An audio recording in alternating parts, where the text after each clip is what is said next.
I found out my daughter has been sleeping with her sister's husband, so I uninvited her to Christmas. She says it's none of my business, and that I'll get over it. Posted by u/electronic_gas_5769. Bear with me, I am on mobile. I am a mother of 4 children, 2 older sons and 2 younger daughters. All of them are adults and have moved out a long time ago.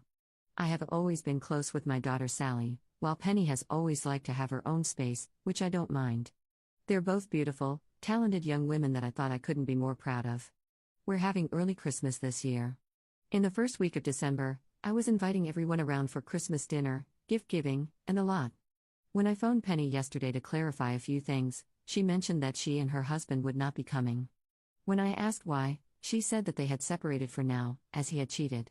I said that it was surely better to spend time with family if this was the case and maybe she should come home for some time. She hesitated for a while, but eventually told me he had been having an affair with Sally and that they had been seeing each other for the past 2 years. I felt sick. For the past 6 months in our talks, Sally had alluded to seeing someone and was typically girl in love. I uninvited Sally to the Christmas gathering and blocked her. I don't know if I'm able to deal with her before Christmas, but this is family time, and family can't hurt each other like that. I'm at a loss, in all honesty. Penny is now coming, which is good because, at this time, she needs the stability of people who love her, in my opinion.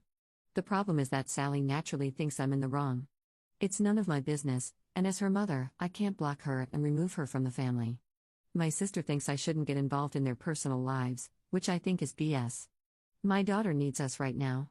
But then she tells me, I have 2 daughters to think about, which I think isn't true. Sally has forfeited that right at the moment. Thankfully, my husband is liaising with Sally at the moment, but he is also in solidarity with me. So, are we in the wrong for uninviting a daughter for Christmas? /relevant comments. Commenter. No, sleeping with her sister's husband is a perfectly valid reason to uninvite your daughter. This is a situation where one person has so massively wronged the other that staying neutral or not taking sides is, in itself, taking a side. I've seen similar cases go the other way, where the betrayed sister is expected to suck it up and put her hurt and feelings aside for the sake of the family, so good for you for not going down that road. Commenter 2. Overall, I think you're doing the right thing in a damn difficult situation by trying to get through the holidays and give Penny a bit of family support. You're right, she needs a bit of extra support. Good on you, Mama Bear. Sally will hopefully come to understand the full extent of what she's done later. I see this as one of those I'm not mad at you, I'm just extremely disappointed type moments. And those are almost worse for the mama's girl that Sally seems to be. Ops response. I am completely mad though. I'm overwhelmed with emotion and don't even know how to express it. I feel guilty for even crying when it's not truly my pain, but I guess that's part of caring. That's why I blocked her for now, and while I spend time away, I'm going to write her a letter. Sometimes being able to instantly reply in an argument just means it'll take longer to solve. But yes, disappointment is a big part of what I'm feeling. I just feel disgusted that she would talk to me about this mystery man like it was our secret. Thank you all for letting me talk here. Having different voices to assure and guide me helps a lot. Op adds an edit to her post. Penny's mother-in-law found out. While she and I have only spoken a few times, she did dote on Penny, and I know Penny got along well with her. I haven't spoken to her personally, but I know she phoned my daughter and was really supportive and crying. My sister said that if Sally isn't invited, then she isn't going either. Which is fine by me, she wasn't invited in the first place due to the pandemic. Otherwise, I've been working and doing some crochet, so it's been quiet. Update 1 month later. Hello all. My Christmas gathering was yesterday and my son and husband wondered if I would post an update for you all. It's been rather uneventful, but I've been equally surrounded by warmth and love while also feeling heartbroken and lonely. So, first of all, my daughter Penny has been staying with us. She works from home. My husband and eldest went to get some more of her stuff from her old house. Penny's mother-in-law, Jane, was there and was very helpful and sweet. She also bought some mint hot chocolate for our Penny and Christmas candles. I know they're her favorite. From what Penny has told me, Jane is having similar feelings to me, a lot of guilt over our children's decision to hurt people we love. I think at this point we have to accept that we did our best raising them, but they're adults now, so we can't beat ourselves up. Penny and Jane are going to stay in touch. I think Jane truly does think of Penny as a daughter and friend. On to some more negative things. I wrote my letter to Sally during this time. I expressed that I was extremely disappointed and also disgusted. While I will continue to have a relationship with her, She won't be welcome at any family gatherings with Penny present unless Penny has reached a point in her life where she feels comfortable. I told her what some of you had said, that not taking a side would be a side, and that she had, for all intents and purposes, already uninvited herself when she was so cruel to her sister. Sally had apparently come up on Friday and knocked on the door. I was out shopping at the time. My husband spoke to her. Apparently, Sally and Michael, my son-in-law, are going to continue their relationship. I will not support it in any way, shape, or form. She may be my daughter, but that man is not welcome. I'm supporting Penny through the divorce, and if Sally ever expects money for the wedding or a house, then she's a very naive girl. My husband sent her away, after which Sally said we'd have to get over it someday. Otherwise, the Christmas gathering was lovely. It was strange not getting drunk and playing board games due to COVID, but still a pleasant time. My hip hurts from the cooking, but my husband and Penny did the cleaning up, so who's the real winner? I hope you all have a wonderful day. Thank you very much for your kind words when I last spoke to you. Second update 1 year 10 months later. Hello all. I hope this message finds you well. A lot has changed since I last spoke with you all, so I would like to update you because I am finding things a bit difficult right now. First of all, Penny is doing well. She met someone new about a year ago. They're incredibly supportive and sweet, and they made such an effort in getting to know me and my husband. Penny was still living with me when she started seeing them, so I got to watch their relationship develop, and although Penny is a grown woman, I couldn't help but be reminded of when she was a child and having crushes. It was very endearing, and I'm glad I got to witness firsthand the smile her new partner gives her. Penny also got a new job and has moved to Ireland with her partner. Sally and Michael have continued their relationship. I don't have a lot of love to give Michael. I'm civil enough, but frankly, it is difficult for me to become invested in their relationship at all.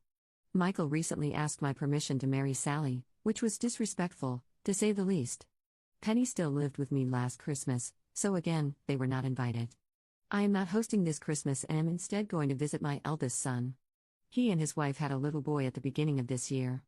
They've asked me to stay with them for a little while so I can help with the cooking and cleaning, as they have been struggling a little bit. Finally, my husband passed away 9 months ago. He fell while on a walk and hit his head, and was there for some hours before someone found him. It's been a difficult transition, to put it mildly. Being a little bit on the older side, I've lost a fair few people in my life, and while I do grieve, I always have the strength to continue. Losing my husband made me realize how much I relied on him. Not just to take the bins out or pick me up from choir practice, but all the times I was angry, sad, and overwhelmed, and he was there for me. When other people passed away, at least you get moments of respite in the grief, where you just sort of forget they've passed. With my husband, there are only reminders. Every time I wake up alone, when I now have to take the bins out, when I have to cook a meal just for one person. There's not really a moment of peace in this grief, and I have found it very difficult to deal with. It's his birthday at the end of November, and there was another moment of grief as I had to get rid of my notes for birthday gift ideas in my notebook.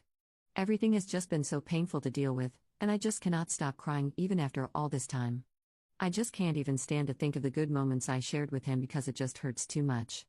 I know there's not a correct way to grieve or a time limit, but I just feel like I've got to get up and start looking after myself for everyone around me. I really want to thank any of you that read this. It's been incredibly helpful just to be able to share my feelings a little bit. I hope you all have been doing well. Third update 2 years 4 months later. I wasn't quite sure how to respond to all the messages I received after my last post. It seemed like a mighty task to reply to you all individually, so although I appreciate the well wishes, you'll have to settle for sharing the thank you message. So, thank you all for the advice and care you've shown since that one Christmas so many years ago. When my husband passed, I could not see another way to live my life. We had shared and created so much together, and I suppose I never imagined a life without him because I never wanted it. That being said, my husband, quite selfishly, died, and so after a year of stagnation, it was time to live a life without him. I have moved closer to my eldest son and his wife to help raise my grandchildren. It was difficult at first because, although the children keep me busy and give me joy and purpose, I did sometimes wish to talk to someone my own age about my own interests, and not just Bluey. Serendipitously, I ran into an old friend of mine at the leisure center about half a year ago, and she is also widowed. It feels like a light in my life has been switched back on. We reconnected almost instantly, and it's a blessing to have someone I can rely on again. We are living together, and she is pretty much considered co-grandmother. While I do still wake up alone, I now know that the kettle is already boiling downstairs. Penny is doing well. She has now moved to the Netherlands for work, and she and her partner are still together. They've just recently gone back home after visiting for the week. Sally is also doing well. I know for some that will be disappointing to hear, including myself sometimes. On one hand, as a mother, I'm glad she's happy. On the other hand, equally as a mother, I can't forgive her for hurting Penny. I also have some deeper resentments, as my husband passed while he was also hurting because of the decisions she had made. Sometimes it feels unfair to hold that against her. We still talk and I still love her, but sometimes I feel like I'm going through the motions rather than caring for my daughter as I used to. It's also a really hard thing to talk about with other people. There's a lot of guilt and shame involved when sharing that sometimes I feel quite ambivalent towards my daughter. All in all, the last couple of years have been a bit eventful. I would give everything to turn back time, but I can't, and so I spend my time appreciating everything I still have. Once again, thank you all for your advice, care, and well wishes. The help I received was invaluable for navigating a difficult time in my life.